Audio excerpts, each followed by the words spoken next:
So yun mga idol, meron tayong brand new X-Pulse 200 dito, kalalabas lang oh.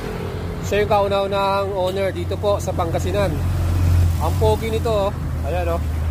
So ang astig talaga niyang tignan. Talagang mukhang matibay talaga mga idols, talagang ano, quality no. X-Pulse 200. So para mas maganda, parinig natin sa inyo ang kanyang actual exhaust sound. Ayan, start na natin. So ayan po yung pinaka digital display niya no. Quality rin ano. Ayan, start na natin mga idol. Yan. So ito na ang kanyang pinaka-exhaust sound oh. Brusko din. Ayan oh. O diba? Ayun ang makina niya, 200cc. May ABS pa yan. Anti-lock braking system. LED lightings no. Ganda na ilaw oh.